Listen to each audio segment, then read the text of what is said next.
Good afternoon. Today I'm going to talk about how advertisement can be often negative in today's society.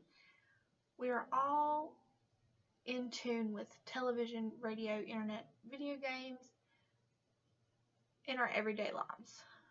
Some advertising can be potentially offensive in nature if taken out of context.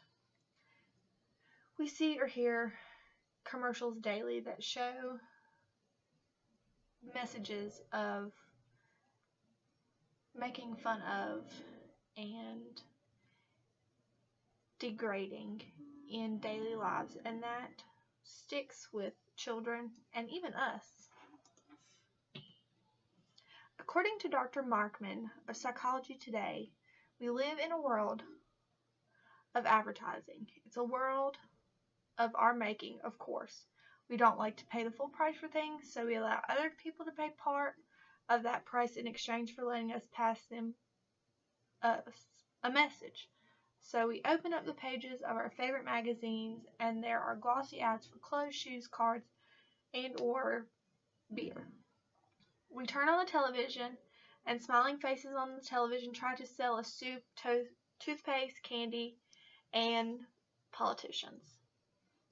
Mark Gother of New York Times stated, "For many of these young people, raised on everything from South Park to the Kardashians to lyrics and antics of rapper Akon, the intellectual currency is irony. The humor is almost always depressingly satirical and often cruel. And the importance of shock takes precedence over real communication or empathy. These shows teach us that it is okay to belittle people who are different from us. These shows also sometimes glamorize alcohol and drug use, which is not a good thing, especially for our younger generation and even our kids if we have kids. When it comes to gaming, there is gaming advertisement. All video games have a player suggestion. For example, E is for everyone. 10 plus is everyone that is 10 years and older. T is teen. M is mature, which is 17 years and older. A is for adult, which is 18 years or older. Most companies follow these gaming policies, but there are ways around these policies. Parents buy games for their kids, and they don't pay attention to the player suggestions. There's also content that allows the buyer to know what to expect when they are playing the video game. According to the University of Texas, the popularity of video games, nearly all American teens and half of all American adults play computer, console, or mobile phone games. And this makes them an attractive advertising medium. According to eMarketer Incorporation, U.S. video game advertising spending is expected to reach $1 billion next year. Now, when it comes to radio advertisement, according to the American Academy of Pediatrics, sex is used in commercials to sell everything from beer to shampoo to cars. 65 New research shows that teenagers' exposure to sexual content in the media may be responsible for early onset of sexual intercourse, or other sexual activities. There are also negative advertisement in many fast food commercials. Take, for instance, a Hardee's or Carl's Jr. commercial for a new burger that is coming to stores. Normally, there is a more attractive woman showed eating the burger, which is trying to make the commercial have a higher sex appeal. K.E. James stated, for example, while the intent of the Kentucky Fried Chicken ad appears to be damage the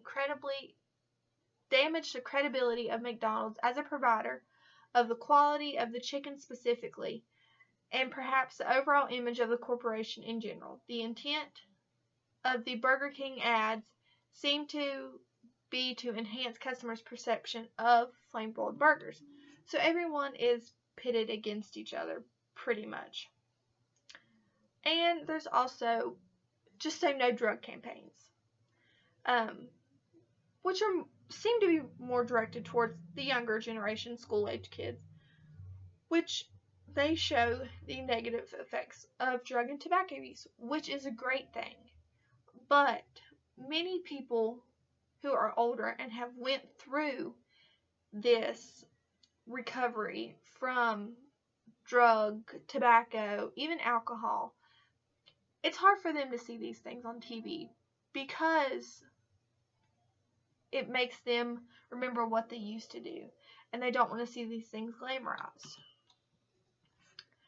Everybody knows around November, every 4 years, it's time to elect a new president. Well, we get these ads everywhere. The mail, the TV, the radio, the internet, emails, and most of these advertisements are the candidates bashing their opposers, which is not the best thing. There are many videos, like attached, that shows Hillary Clinton down-talking Bernie Sanders. I believe that these types of advertisement are very, very immature, and it doesn't set a good standard for our country. I think that they need to take a closer look at what people actually think when they talk about the opposite person. That makes them, I don't believe it makes them the best candidate. I know everybody bashes everybody, and that's not the way it should be. Some advertisements are good. They do not have negative effects, but most advertisements, whether it's for TV, on the radio, and even on the internet, we don't take into account of what we see and what gets ingrained in our brain. I know I do play video games. I have watched South Park. I have watched Keeping Up with the Kardashians. And there's many times that if you watch these shows, you take on the person's behavior and you think that it's okay to make fun of or belittle somebody else that maybe has less than you, or you don't understand their situation. So when it comes to advertising, it's not the best thing to do to make fun of people, which that's what happens. Thank you. Have a wonderful evening.